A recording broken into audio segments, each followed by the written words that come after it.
U današnjem videu otkrivamo jednu malo poznatu historijsku činjenicu i odgovaramo na pitanje: kako je Tajland izbjegao kolonijalizam?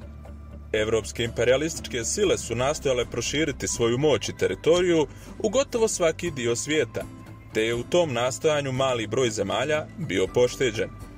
Gotovo svaka zemlja na svijetu bila je ili sastavni dio neke od evropskih država, ili evropska kolonija, ili određeni teritorij koji je bio pod evropskom imperialističkom okupacijom. Svakako da izuzetak od ovoga nije bila ni jugoistočna Azija, jer je Britanija zauzela Mijanmar i Maleziju, Francuska je uzela teritorij poznat u tom periodu kao Indokina, a Nizozemskoj je pripala Indonezija. Ali ko je kolonizovao Tajland? Zapravo niko. Uprkos tome što je slovio za prosperitetno kraljevstvo na rijeci Chao Phraya i stoga izuzetno vrijedna meta za evropske kolonizatore, Tajland je uspio u potpunosti izbjeći istu sudbinu koja je zadesila sve druge susjedne zemlje. Kako su to tačno uspjeli? Kraljevstvo Sijam se prostiralo na području današnjeg Tajlanda. Prijestolnica Sijama je tada bila utvrđena trgovačka postaja Ayutthaya, koja se nalazila uzlazno uz rijeku Chao Phraya, koja je stoljećima bila jedno od glavnih mjesta trgovine i trgovačkih ruta. Toliko je bila značajna da su arheolozi na području Ayutthaye pronašli i određene rimske novčiće. Ayutthaya je bio veliki trgovački lučki grad, okružen malim kanalima, zbog čega je dobio nadimak Venecija istoka. Nije ni previše iznenađujuće da su u 17. i 18. vijeku neke evropske sile poput Francuske, Engleske i Nizozemske već kucale na tajlandske obale kako bi uspostavile poslovne odnose. Međutim, na kraju Burmansko-Sijamskog rata, burmanske snage su opkolile Ayutthayu te u potpunosti uništile vladajuće kraljevstvo. Nekoliko godina kasnije kraljevstvo Tomburi će se podići iz pepela, premještajući glavni grad iz rijeku Chao Phraya u Tomburi, ali će brzo pasti nakon svega 15 godina. Ali onda se pojavilo kraljevstvo Ratanakosin, koje je ponovo pomjerilo i uspostavilo novi glavni grad, ovaj put preko rijeke, na područje sela Bang i nazvalo ga Krung Thep Maha Nakhon, odnosno nama poznati kao Bangkok. Usput rečeno, razlog zašto je Bangkok osnovan na istočnoj strani rijeke Chao Phraya bilo je nastojanje da se kraljevstvo zaštiti od još jedne burmanske invazije.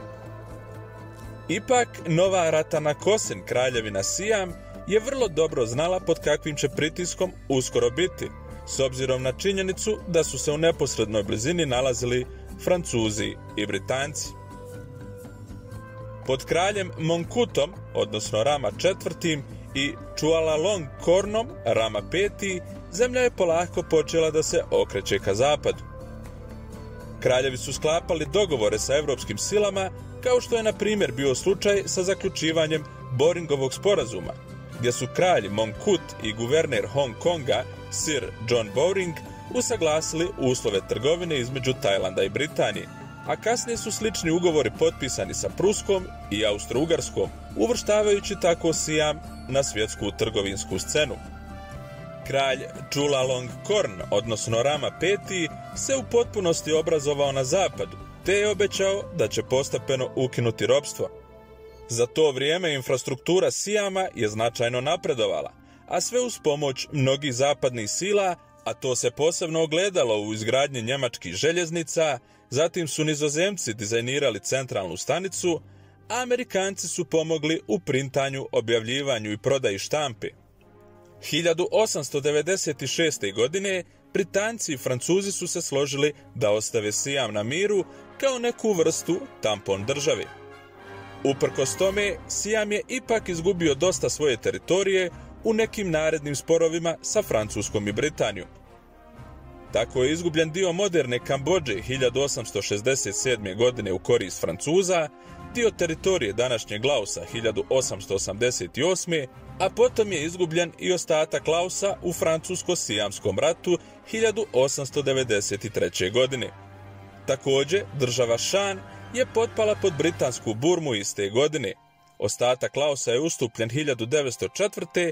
a zatim i preostali dio Kambodže 1907. godine. te su u konačnici izgubljene teritorije onoga što će postati Malezija 1909. godine. Nakon svega ovoga, Siam je počeo izgledati kao današnji Tajland, sa svojim konačnim granicama zacementiranim 1910. godine. Tokom Prvog svjetskog rata, Siam je 1917. objavio rat centralnim silama, djelomično kako bi stekao naklonost Britanaca i Francuza, a vjerovatno i dijelom zato što se pokazalo da će to biti pobjednička strana u ratu. Nakon završetka ratnih događanja, kralj je nakratko postao vrlo popularan, ali je onda njegov ekstravagantan način života postao ljudima očigledan i jasan, a u kombinaciji sa drugim tenzijama to je rezultiralo revolucijom, koja je okončala apsolutnu monarhiju 1932. godine. Ova revolucija nije bila tako nasilna, te je poznata i kao revolucija bez krvi.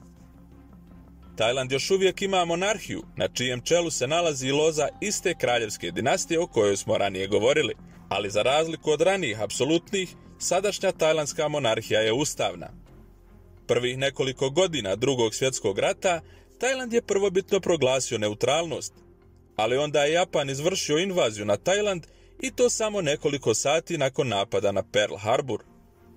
Kada ljudi kažu da Tajland nikada nije bio kolonizovan, često su u iskušenju da pomenu japansku okupaciju tokom Drugog svjetskog rata. Međutim, kada je Japan izvršio invaziju, Tajland je zapravo bio na strani Japanaca i protiv saveznika. Ono što je Japan zaista želio od Tajlanda bio je prolaz iz svježe osvojene francuske Indokine u Burmu i Malaju, koju su još uvijek kontrolisali Britanci. U tom periodu Tajland je čak uspio povratiti neke od teritorija koje je ranije izgubio. Za vrijeme potpisivanja japanske bezuslovne kapitulacije, regent Pridi Banomjong je proglasio ratnu deklaraciju feldmaršala Phibuna ništavnom, što je u osnovi značilo da Tajland odjednom nikada nije ni bio u ratu sa saveznicima. Nakon kraja rata i zaključenja mirovnih sporazuma, savezničke sile su imale svoje zahtjeve i to: Francuska je tražila teritorije u Indokini, koje je Tajland zauzeo. Britanija je tražila reparaciju u vidu isporuke riže u Malaju, a Sovjetski savez je zahtijevao ukidanje prethodno donesenih antikomunističkih zakona i akata.